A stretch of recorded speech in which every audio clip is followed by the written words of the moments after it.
They represent our chamber community in such a great way. And so if you're not a member, or what we like to refer to as an investor in the Greater Macon Chamber of Commerce, we encourage you to consider joining us and our nearly 800 investors who make up our chamber is Macon-Bibb's most significant organized business community. So I'm really glad you're here again. I always like to thank those who have shown up. And first of all, I'd like to start by thanking some of our cornerstone investors. And that means that they're at the top of our tier system, because I like to say our cornerstones help hold up the chamber so that everybody has an entry point from our basic investment all the way up to the largest investment with our often larger businesses. So raise your hand if you're representing Georgia Power. I know Tanisha's here. I saw her. River Edge, I saw a shirt a second ago. Are folks from River Edge here? Okay, they were. I swear I know what I'm saying. Sheridan Construction in the house. Sonoda's Bank. Y'all give them a round of applause. Wesleyan College. There we go, right there too. And of course, our chamber is run by an all-volunteer board of directors representing again our diverse and just engaged and wonderful business community. If you are a board member of the chamber, I know Steve Doherty is here. And then Jerry Dean is here. If I have a board member hiding somewhere, don't fire me for not mentioning you later. I don't see you right here. And then, yeah, I got a quarter. Yep, okay. I'll make sure. Checks and balances here. Checks and balances. And then also, I would love to give a big old, because they bring so much enthusiasm to our chamber. They are cheerleaders. They are out there volunteering in the community. We have the best ribbon cutting this week with them. If you're a chamber ambassador, raise your hand up high. Y'all want to know more about the chamber, talk to an ambassador. They are truly that for us, and they make it so much fun, and they are just a welcome committee all within their own. But thank you to our ambassadors. We've had a really busy week together already, and it's so good to see everybody with that. Now, we want to know who you are. Wait, one more thing, I can't forget. All right, just in the announcements version, of everything going on at the chamber. Brew is this week, and then the next thing for us will be our business after hours at Wesleyan College for March. So yay! It's always such a perfect time of year to kick off spring. We do it in the middle of cherry blossom. The blossoms have usually bloomed, and we're in the beautiful Oval Hall space out at Wesleyan. So we're going to be glad to be back there. In addition to that, State of the Community is here. That's one of our biggest programs of the year. We'll be at the Macon City Auditorium for that. We do have individual seats for sale in the balcony, and then we have table sponsorships available if you want to be on the floor. And in addition to that, at State of the Community, that's when we debut the new edition of the Grader Guide. If you're not aware of the Grader Guide, talk to any of us, myself, Alex Mason. We will be happy to tell you more about it. But this Grader Guide is the official chamber directory in physical and digital form. This is my personal version. You can see the bent spine right here. I use it like crazy. But it's more than that. It tells more about the chamber. It gives you itineraries to Macon. It tells you how to hook up your utilities. It's really designed for the relocator, but also those of us who still want to know who's in the chamber network and how can I reach them. And I mean, sometimes I find that I can flip through this thing quicker than I can get in our database system. So full pages are available in this. This goes in to, it's not only distributed at our State of the Community where you have about 700 people, so they each get one that day. But throughout the year, it goes in with the next issue of the Macon magazine, which was what, April, May?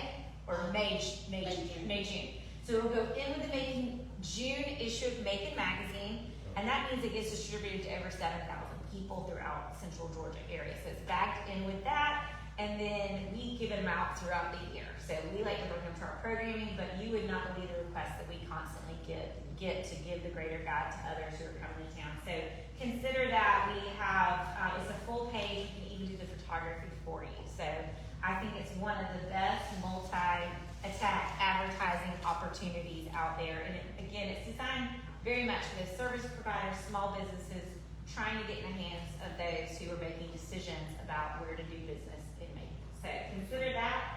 I can't wait to see what our cover is going to be for this year. It's always fun for us to figure that part out. So a lot going on in the chamber, but y'all are not here to hear from me. You're here to hear from each other in the panel. So let's go around really quickly, and I just want you to say who you are and what organization you're with. And we're going to start with you. Good evening, everybody. Happy Friday. My name is Katie Powell, and I'm in administration at the Macon-Bibb County Health Department. Hi, everybody. I'm Ashley Lee. I'm with 551 Hospitality in Brasserie Circa. I do catering and private events for them.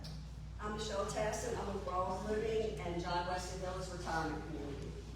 Hey, I'm Lori Pitt, and I'm representing our new state senator, Stephen McNeil. And this is my son, John, of sports. Hi, I'm Charlotte Beatty. I'm Director of Sales at Visit Macon. I'm Trish Whitley. I'm Director of Destination Development at Visit Macon. I'm Dana Park. I'm here with Caring Transitions of the Macon Senior Relocation, Downsizing, and Estate Sales. Thanks. I'm Tia Rose. I'm the owner of Kansas City Art Studio. It's a small studio focused on community arts. I see you even got paintings. Yeah. So that's perfect. What a great way to advertise. I'm Tina Byron. I'm the Retail Relationship Manager with Center Park Credit Union. I'm Steve Carter with RESJ CPAs, Audit and Review Services. Matt McKenna, volunteer with SCORE, and we help volunteer help people want to start a business or have a small business. I'm Angie Hubbard. We own SouthernRockMansion.com, which is we're doing all the news to live, and we did all music related. It's a short-term rental. Yes. Yeah, I love you wearing the bacon pride. Yeah. And I gotta say, we moved here from Greenville, South Carolina 2 years ago, and we wouldn't have moved here without the hockey team and the baseball team. It was a big problem. I'm Olivia Walter. I'm in the Office of Communications for Macon-Bibb County. I'm Wendy Blanks. I work at West Hill Assisted Living in Retail, Bass Road. And we're bringing numbers, by the way.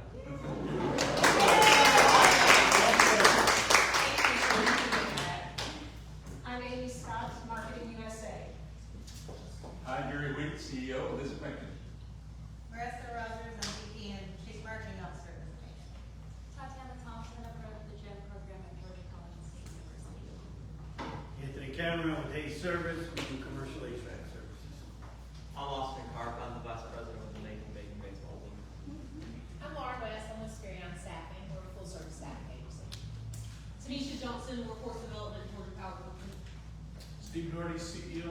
Macon-Bibb Macon North Hospital.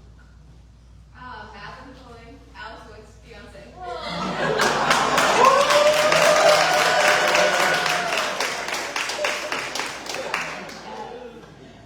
I'm Tishi. I'm with Macon-Bibb County. IKIL, President, BREWing, we're helping businesses empower their people with AI. I'm Jacob, I'm with him. Hey, I'm Pat, I'm not with him. I'm Pat Topping. I'm the brand ambassador of the Macon-Bibb County Industrial Authority. And then cornerstone investors. My name is Nick Workis, I'm the manager of Acres Junk Kitchen here in Macon. I'm Frank Camera, I'm the financial director for Blue Cross and Sisters of Georgia. I'm Jen Marshall, I'm with the Chamber, Investor Relations. Yeah. All right, Renita Patterson with the Chamber. and Sherry. All right, panelists, I'm going to turn things over to Kristen because this is going to be now. You get to run the show as our sponsor, and we're going to talk sports and economic impact. Everybody got a drink, ready to go on this. Thank you all for spending this time on your Friday to be here with us and lend your expertise. And with that, I'm going to turn it over to you. Thank you. I'm Kristen Carter. I have a CPA firm on Cherry Street. We specialize in small business and CFO and control services. So, I have numbers. Why are we talking about the role of sports in making tourism and economics? Well, the 53rd Super Bowl in Atlanta provided the city with an economic boost from between $180 to $300 million. That is more than 3 times the Taylor Swift effect. Her 3 sold out nights in Atlanta. The Savannah Bananas, 120,000 fans attend sold out shows in Savannah each year and produces between $16 and $36 million a year for Savannah. The upcoming FIFA Soccer Championships in Atlanta are expected to be the largest economic boost in the Southeast since the 1996 Olympics, with an estimated 300,000 visitors and $1 billion impact for the Atlanta region. The effects are being felt as far away as Lake Oconee and Lake Sinclair, where rental house prices are rising to accommodate the renters. So, panelists, if you will please introduce yourself briefly, because we have a lot of questions, and tell us who you are, your role, and briefly share how your organization intersects with sports in Macon's economy. Sure. Yes. My name is Alex Wood. It's a pleasure to be here.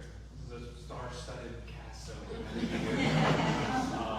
I am the sports development manager at Visit Macon. Been there almost 2 years now. And in a nutshell, from anything from the youth baseball tournament to the Super Bowl, I will try to talk to their parents to bring them to Macon, so they bring their families, their kids, and get to spend money at the local businesses, at the local bars, and I'm happy to play a part in that. My name is Charles Olson. I'm 95. I operate at the 1842 on College Street. I am the former owner of the Macon Man hockey team.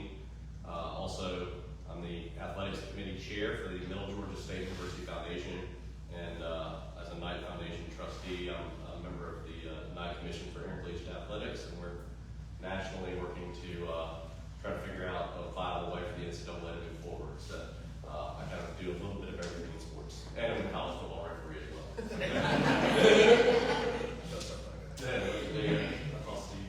My name is Brandon Raphael. I'm managing partner and president of Macon Bacon.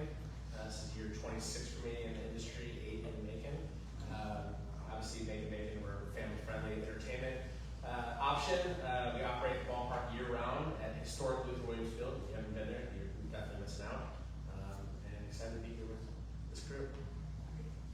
I'm Carrie Goldsby, and I'm the Vice President Dean of Students at Wesleyan College. And I've recently taken over athletics in my portfolio, and so I've enjoyed the challenge of expanding women's sports. We're adding quite a few sports this year, and we'll plan to continue to add sports in the coming years. I'm John Roberts. I'm the general manager at Ribbon and Rally Sports and Events. We're a 32-court indoor pickleball facility in the Macon Mall. It's converted Belk Building, which was a shuttered anchor store in the Macon Mall for close to 15 years. A little bit over 2 years ago when we opened it, our third year of operation. We have over 800 members and hosting 18 different tournaments this year. Thank you very much. Brandon, I have a numbers for you. Estimated annual attendance of Macon-Bacon, we're estimating 70,000 fans, $2.5 to $6.5 million impact per summer. So Macon-Bacon draws fans from inside and outside the region. Can you talk about what a typical game weekend means economically for surrounding businesses? Yes, ma'am. So we've done a lot of research where our fans are coming from, and any sports team would typically do that. But we're very surprised to see that a sports team of our size, college summer ball in Middle Georgia, probably would draw 30, 35 miles, averaging 500 to 1,000 fans a game. We average north of 2,600 a game, and our reach is about 80, 85 miles consistently. And so this last year's total, 68% of the counties in Georgia were represented in our games last year, 39 states, four countries. So it's pretty cool to see where our fans are coming from, and I think that's what conversations I've had with several people here on the economic impact is that we know that our fans aren't just coming to our games to just come to the game. And sporting events allow so much more for the economic impact of the entire community as a whole. So they're eating at the restaurants, they're staying in the hotels, they're visiting tourist attractions, they're learning more about Macon and Middle Georgia, and that's something that really makes us proud because we are so community focused and want to give back. And when we walk around the ballpark and meet someone from Tennessee or they flew in from Washington State to come to the game, it's not, a lot of people thought at first that it's just people are just driving down to Florida and they're stopping in Macon on the way. It's not. They're coming here because they've learned a lot about the community and what it brings, especially all the tourist attractions. Now, a follow-up question would be, how do sponsorships and partnerships with local businesses create a ripple effect beyond the ball? That's a great question. So our partnerships are so, it's unique. And something that I really wanted to bring here is it's not just about a company putting a name on the outfield wall. It's very different. A lot of sports teams do that, and that's what they call sponsorships. We call it a partnership because it's a two-way street. But one thing that we're very proud of, we have 27 partners overall on purpose, they're all exclusive in the areas that they serve, but 19 of those 27 have a community engagement initiative and an opportunity for us to work together to give back to our community. A great example that we love using is First Quality. They make baby diapers here. They wanted to get more involved in the community, and they have 400 or 500 employees, and they really wanted to give back. They didn't know how, and so we came up with an idea that every single time an opposing batter strikes out, we play Crybaby Sound over the PA, and our PA announcer will say, and that's 7 case of diapers donated to Mother's Nest from First Quality. Thank you, Mr. Olson, up at WC.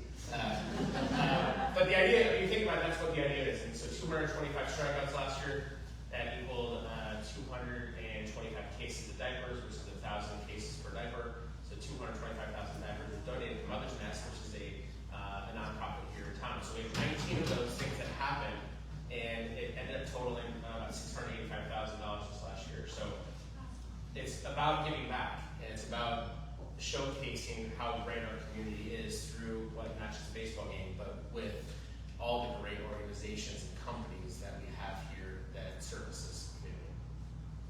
Thank you for that. Okay, John Roberts.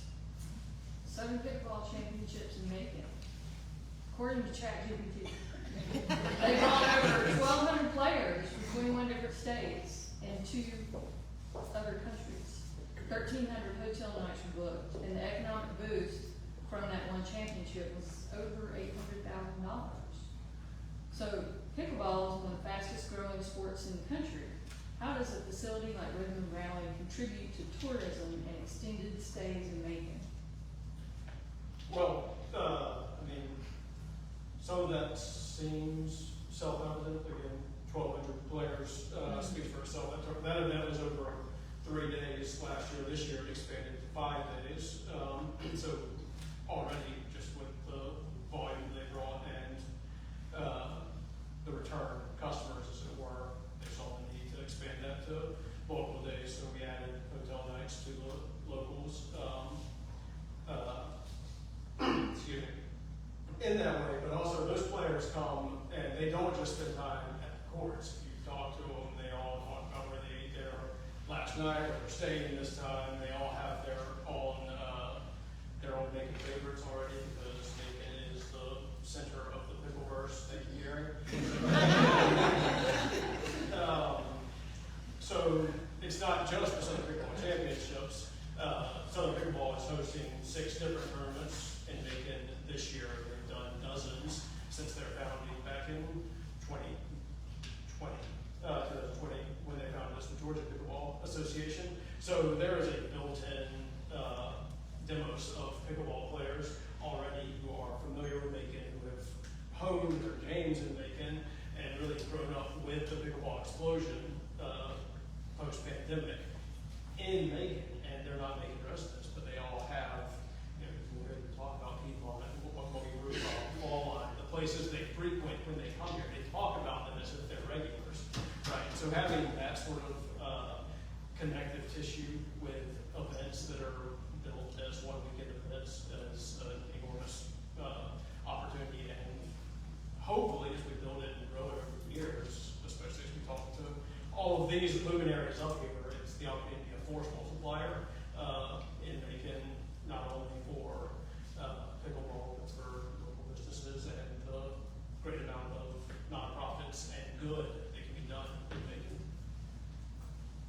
You've already sort of touched on this, but do you have anything further to say on your next question, which is what does hosting tournaments mean for hotels, restaurants, and retail in the area? Do you have anything further? It means a lot more business. No, I ran this to my staff. They yelled at me for being too verbose already. So. Oh no, I've been a lot of these things. You're good. No, it's yeah. I will reiterate what I said. I can do it with different terminology, but I will be saying. And Charles, owner of 1842 Inn, former owner of Macon, rough estimates are that they generate around 45,000 attendees a season. I don't know if that's correct or not. It suggests that they generate between 2 and 3 million a year. You've seen sports from both the hospitality and the ownership side. What happens to hotel bookings when there's a tournament or game in town? That's a great question, and the interesting thing from a hospitality side is it really depends on where the participants are coming from. When JR has a tournament at Rhythm and Rally, we'll have several of their players staying at the inn, and as all of the hotels in Macon benefit from that. When we have the GHSA wrestling tournament, we've had that here at the Coliseum in the past, we get usually a handful of parents that are going to stay for a couple of days, waiting to see if their child's going to advance in the tournament or not. So there are benefits there. Unfortunately for somebody who's just in Macon and going to stay, going to go down and see Brandon's great product there at Williams Field, they're not looking for a place to stay, but they are going to hit up our restaurants and everything else beforehand, and then they're going to eat a bunch of hot dogs at the game and really enjoy that. So, from the hospitality side, we benefit from the pickleball tournaments. We benefit from the team tennis tournaments that come in. We'll have a flock of ladies come in from country clubs all around Atlanta, and they'll stay with us for 2-3 days, and they'll play in the morning, come and they'll join the courtyard at the inn, and then they'll go back and play more in the afternoon, and then they'll go out for dinner and come back and have drinks at night. It's a really great environment that Macon's created for our paddle sports, the paddle racket sports. From the Macon's perspective, it's an interesting business because of the venue. Brandon deals with having an aging venue at Luther Williams Field. But the nice thing is the large part of their game is outside. When you're talking about the Macon Coliseum, we've done a lot to enhance the Coliseum over the years. but at the end of the day, it's still a 65-year-old arena that is largely hard to get to. Doesn't have any, everybody who's now building new arenas is doing a whole kind of the Atlanta Braves model. You build a stadium, you build restaurants and an area to live around it, and so you're kind of creating your own economy with that. The Coliseum's just kind of out there, and sandwiched between the river and Steve's wonderful hospital. But at the end of the day, you're not going from Cherry Street and walking to the Coliseum. And I think that is something that as we move forward, we look at the next lost opportunity, that will be a large investment into Macon-Bibb's infrastructure that will give a really a new facade that we can all take pride in and we'll be excited to go to. Oh yeah, definitely. From your time with the Macon Band, what did you learn about the behind-the-scenes economic ecosystem that supports sports franchise? So, it's funny because owning a sports franchise came 20 years apart. My parents formerly owned the Macon Knights Arena football team here from 2001 to 2006. And so to see what they went through owning that team, to kind of fast forward 20 years later, and buying a hockey team in the middle of the pandemic, the opportunities to market are completely different. You can reach people individually. It's very targeted online versus the old days of just kind of calling your local TV station and running a 30-second ad on TV. There wasn't a social media then, and a lot of the old ways of doing business are made things better. I mean, they made it better from an operational standpoint. It's made things more cost efficient. When you start getting into your conversions and your cost per click and everything from your online marketing, it's better. But at the end of the day, from the man's perspective, there was a business, a large part of it was being hamstrung by an aging building. I think I think the future of the man is bright with Chuck Norris as the current owner there, not that Chuck Norris. But I think once we get the new arena in with his operation, I think they'll flourish. Yeah, I'm pretty sure Elvis played your building. Elvis did play. So it's that old. Yeah. And it wasn't new then. No, it wasn't new then. But yeah, Alex, how do you, sports development manager, visit Macon? How do you strategically recruit sporting events to Macon, and what makes our city competitive? So, both of my bosses are over there. No pressure. And I'm new to the job, new to business, so I had to ask myself, we need recurring customers, how do we do that? So sports fall under seasons. So summertime, you have kids travel baseball, travel softball.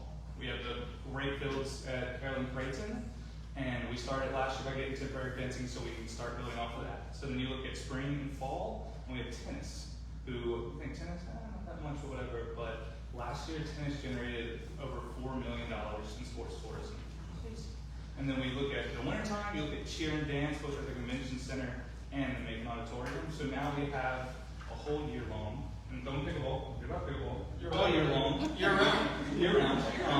So then we have a great concrete block to build off of every year. And I'm proud of Visit Macon myself for starting that 2 years ago and going in the right direction. And the second part of the question. Well, the second question is, can you share any data and trends on how much sports tourism contributes to Macon's overall visitor? Sure, yeah. Ready for some numbers? Fun numbers here. So in 2024, sports tourism generated $12 million. Past 40 years, 2025. Last year, it generated $18 million in sports tourism. And I'm going to break it down, just a couple more numbers. So I think you said 800,000 for the. Let me see. Pretty sure you said 800. Not to overdo. ChatGPT said that? Yes. Over 800 for the one. Okay. So in That's the one. 25 did 900,000, and then this past January it eclipsed $1 million in economic impact growth. 4 days of pickleball. Brandon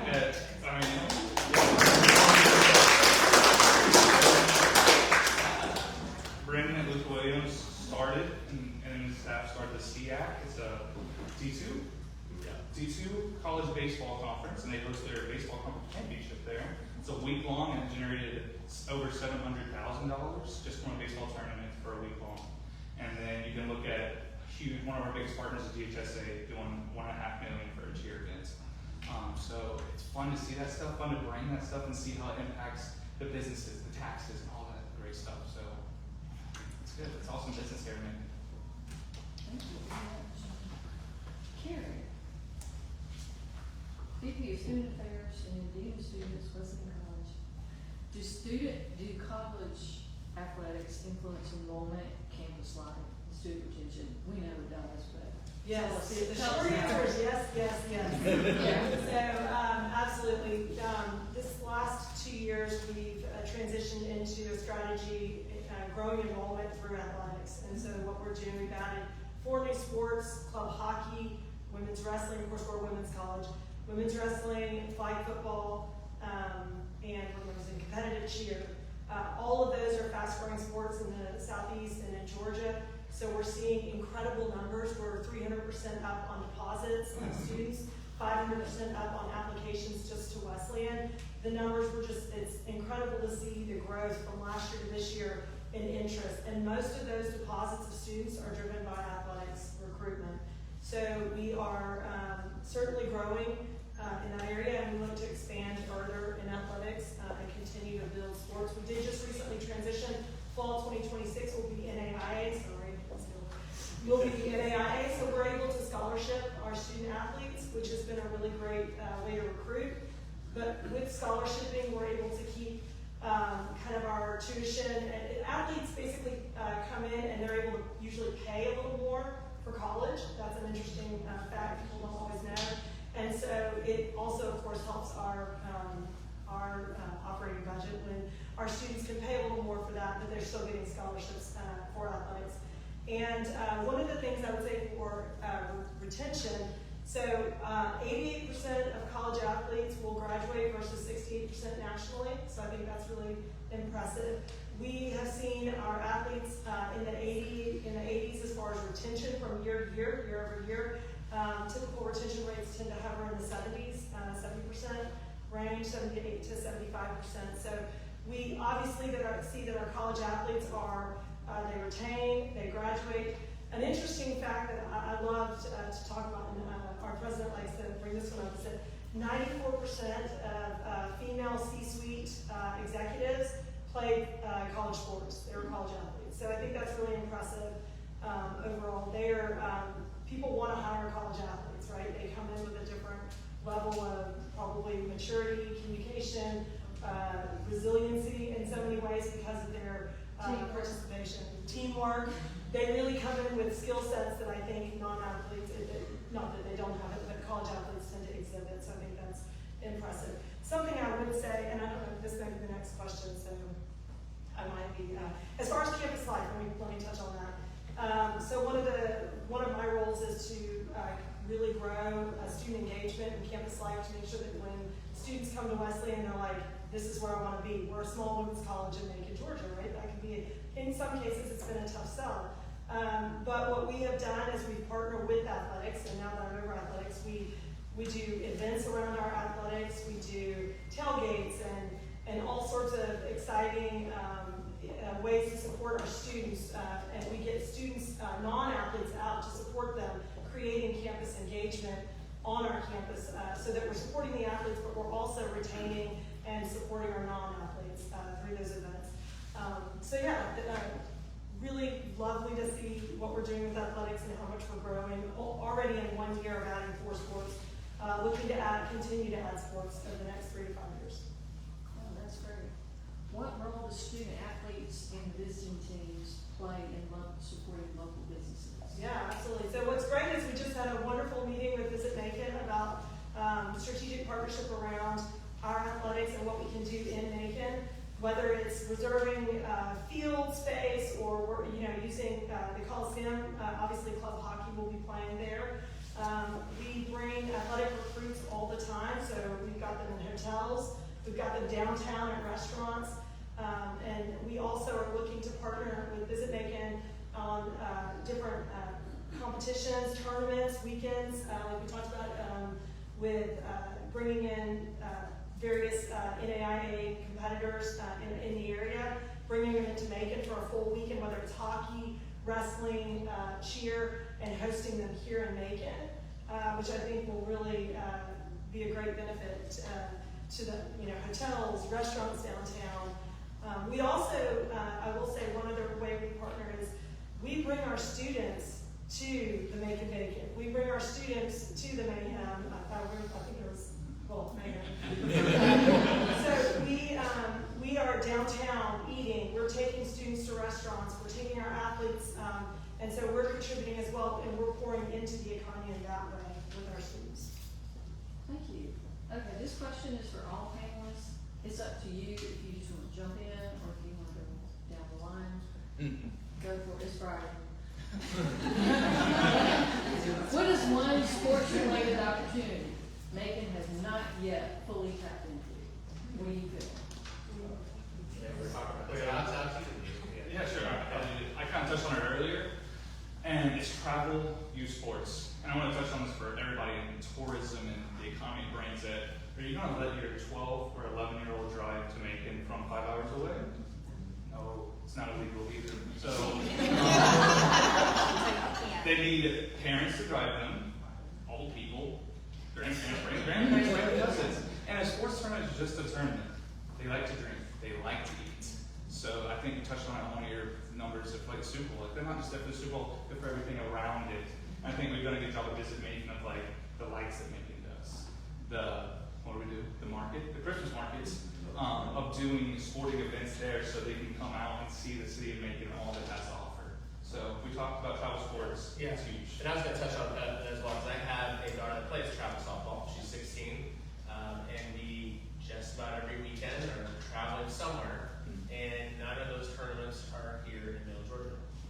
Closest is Milledgeville, there's Cordele, we were just in Conyers last weekend, Valdosta, everywhere else between. So some of these, municipalities have intentional purposes of bringing them in. I tell you, it's unfortunate we spend a lot of money when we go on these little trips. And the hotel rooms to eating to staying the nights, most of the tournaments for 2 days, so you got to stay over. So I think we all kind of agreed that was a big thing that we should do. I would also say colleges have a really excellent ability to partner and collaborate with bringing in youth sports because, of course, we're wanting to recruit these students, right? So that partnership is lovely because we can then assist, in those weekends. We can be visible, recruiting. So it's such a win-win for us as well. And so we're there. I don't want to speak for Mercer or Middle Georgia, but I imagine they would also welcome the opportunity to partner in these various youth travel sports competitions. I used to work in college athletics in my former life also, and back when I worked for a living. And talking to those parents of student athletes, they all are so fatigued with the cost of youth sports, right? So, like Macon's cost of living is already super low, and the opportunities for hotels and restaurants to have youth sports specific deals for those groups is enormous because that has been, especially post-pandemic, the youth sports landscape has only exploded in terms of cost. You talk to the parents who engage in that, what it costs just to outfit their kids for it. Brandon, I imagine, can speak to it from a very personal standpoint, that any opportunity to undercut that cost and alleviate some of that pain the parents are feeling, I see Trish nodding aggressively, is an enormous opportunity. Next question. Beyond dollars and cents, we've been talking about that, but how does sports shape Macon's identity, and how do you think it's going to shape the long-term growth? I'll start with that. So I think just being in sports as long as I have, and in the industry, college athletics, minor league baseball, all over the country.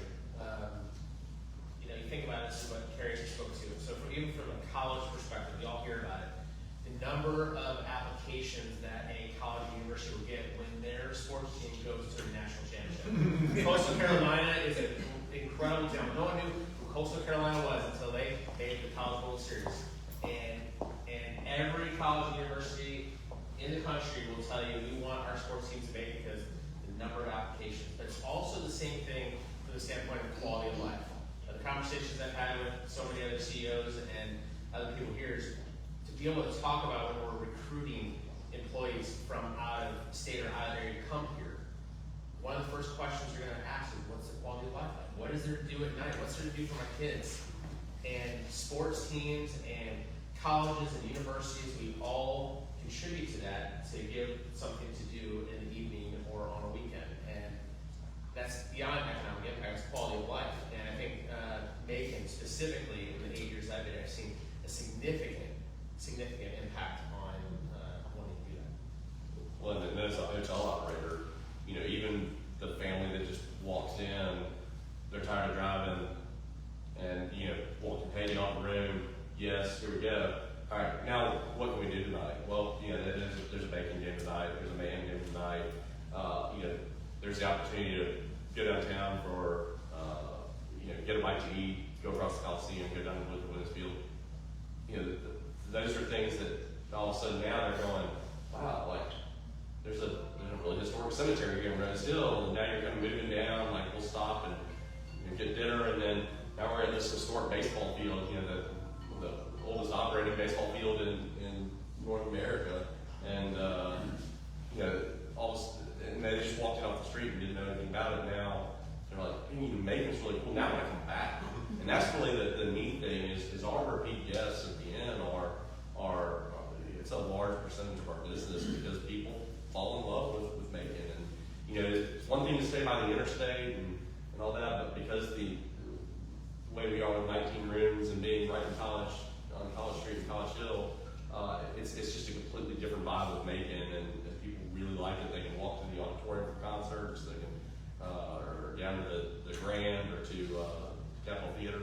So a lot of opportunities there that, you know, for somebody just coming off the interstate, now they're going, okay, you know what, maybe we take that extra day in Macon instead of just scooting up to Atlanta, which is just, you know, the next cookie cutter big city. I did want to say too, as someone taking off my Wesleyan hat, as a mom of 3 girls and raising my family here, the ease of access to the various things happening, whether it's Cherry Blossom, a Mayhem game, a Bacon game, we're season ticket holders.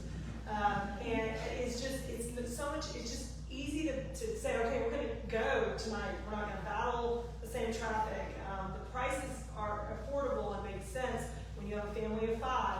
And so I think that's a real selling point. The hotels are nice, they're down, the restaurants, it's easy to get to things. It just feels less difficult than maybe a trip trying to go up to Atlanta and navigate all the crazy. And so I think that's a real selling point as a mom who has daughters that want to go and do things all the time and love going to the Bacon games and Mayhem games. And so, and playing pickleball.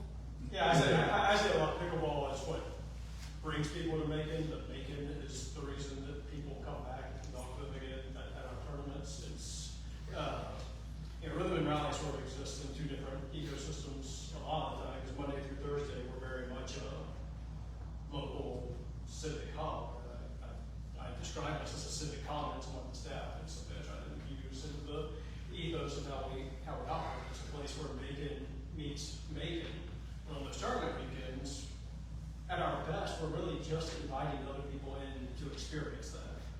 And when they do, they, at a very large rate, return enthusiastically for all the things that the others are talking about. And when sports becomes specifically woven into your community infrastructure in that way, that's when, again, the force multiplier I talked about earlier, is when we really start to see those benefits coming back.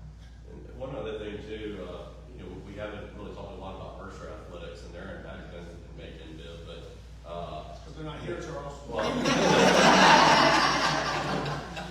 fair. But you know, I just to think about the scope of what it takes to put on a Mercer football game. You've got a visiting team, they've got buses, they've got hotel rooms for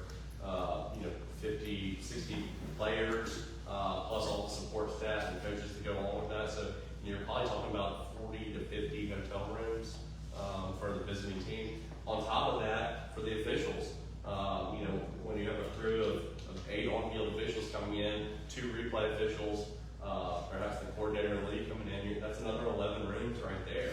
So, that's really important stuff that what does it take to put on a game? Because there's a lot more to it than on the business side of it than you, I think it goes under the radar. Oh, and on those weekends you have, especially conference weekends, East Tennessee State, Stanford, they're all great alumni associations, and it's like that's huge business. And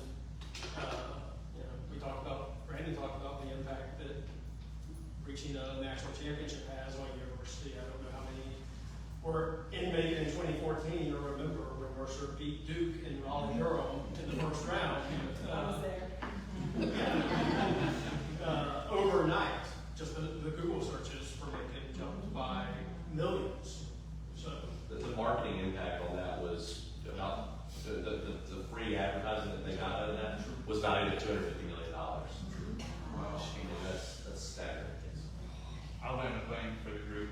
I agree with everything they said way better than I could. I work with all 4 of these people, and we're in good hands for the future of sports in Macon. So. That's a good statement. We'll open it up to questions from the audience. I have a comment, not really a question, and that is, when we did the Southern Rock Mansion, we really thought that our guests would be coming here for music festivals. But what we're finding is there's only a couple of those a year. What they're coming here for is to watch the kids play a game at Mercer. They're coming here. We had a women's tennis club come from Valdosta recently, and they stayed there. I mean, so it's moving the needle here.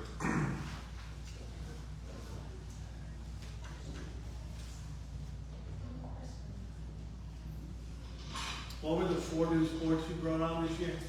Flag football, hockey, club hockey, so that's our women's club, women's wrestling, and competitive cheer. And those will all start fall 2026, and we have new coaches, so again, that also contributes, families here. And we already have softball, soccer, volleyball, beach volleyball, and basketball. How many students roughly? How many students we have currently? Right now, we've got 600, and we're looking to grow upwards of 1,000.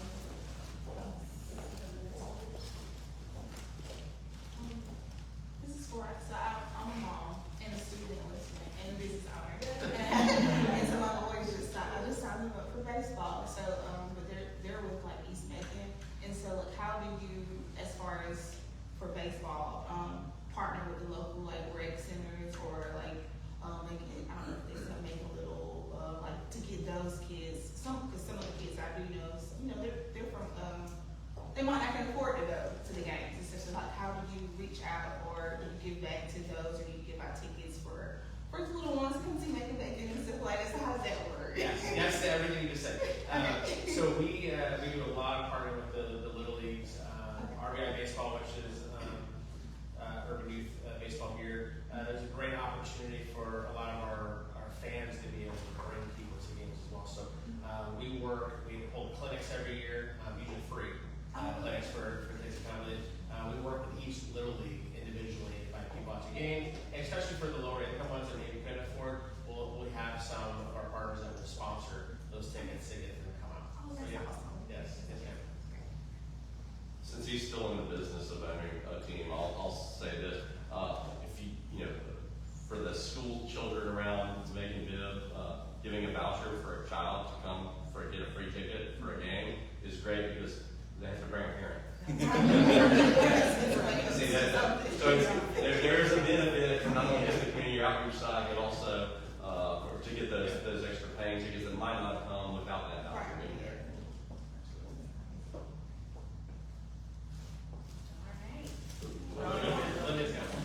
I mean, I'm playing this weekend, so I do want to hear a little more about the Rally for Good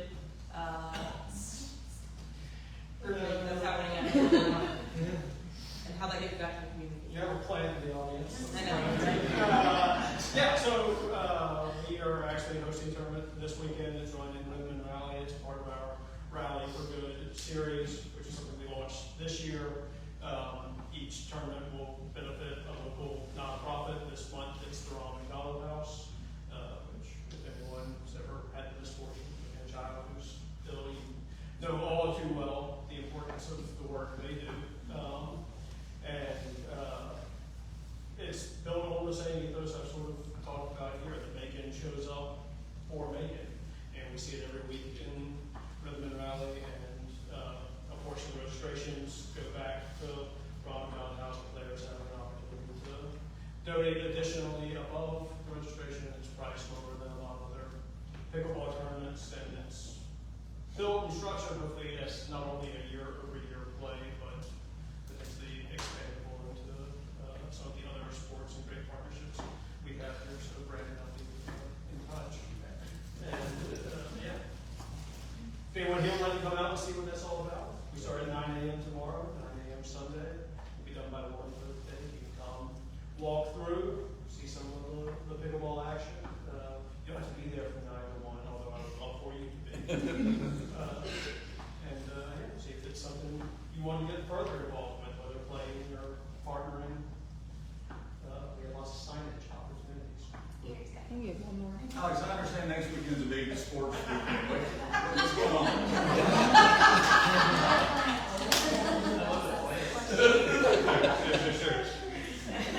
Next weekend, we have one of our biggest sport partners in town, GHSA basketball state tournaments. Will be the 11th to the 14th. And then we also have 2 cheer and dance. Cheer and dance is booming. It is booming here in Macon at the auditorium and at the convention center. So we'll have 2 of those and GHSA basketball going on. It's going to be an awesome weekend. A lot of money going in town, a lot of green dollars. Yeah. A lot of sparkle backpacks. Yeah, so that's awesome. And it leads right to that cherry blossom. So it's going to be a great month of March for Macon. Next weekend is not the weekend to try to go to downtown. It's going to be use our conference room to change before one of the recent competitions like 3 months ago. We're still getting glitter. It'll be gone.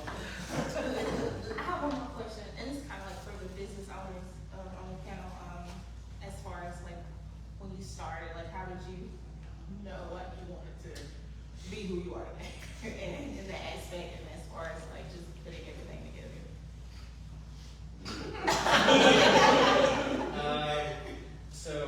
Quick story. So 26 years ago when I started in sports, my great friend, and he was my boss, who I ended up buying this team from him, he owned Macon. He asked me 26 years ago, what do you want to do with your life? I said, I want to run a baseball team one day. And about 24 years later, I got that opportunity to do that. But it's all power of relationships, but this is something I've always wanted to do, and I've got a great group of fellow Macon owners with us, and it's the dream come true by far. Yeah, I mean, for me in sports, it started off in broadcasting, actually. My goal was to be the play-by-play guy for Monday Night Football. I started off doing first game I ever broadcast was with Bobby Pope in Luther Williams Field in that skybox that they Skybox is generous. It was part of the sky. It was Ricky then, and but it was great. We went I think 16 innings that game. So poor Bobby talking to like an 11-year-old boy at that time, doing the broadcast with him. He is like, as if 9 innings weren't enough. Here was another. But it was great, and you know, just it's kind of one of those things. Once you get it in your blood, you don't let it go, and it's looking for opportunities. And you know, my involvement with the Macon Mayhem was born out of COVID. It was I was the public address announcer for the team, and then the previous owners were aging, and when COVID hit, they were going to shut the team down, and so I joined in with 4 others and to keep the team in town.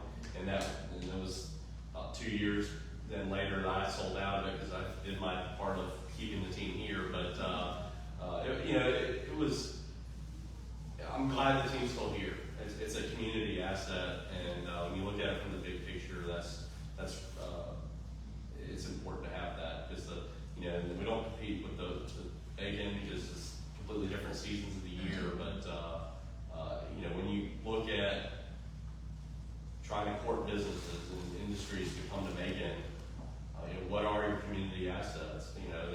There's our music heritage, of course, but then, we've got professional baseball, we've got professional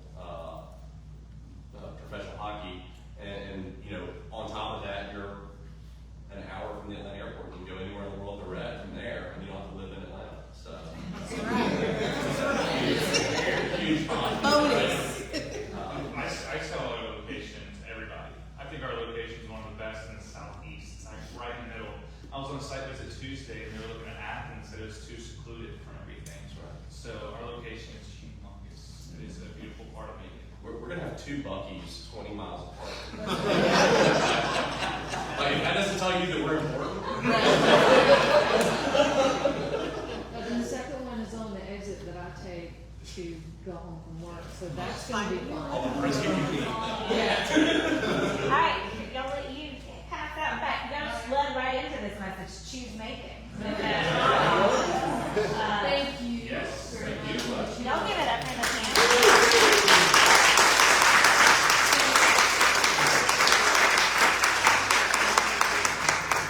And then, y'all, let's give it up for Kristen. Like.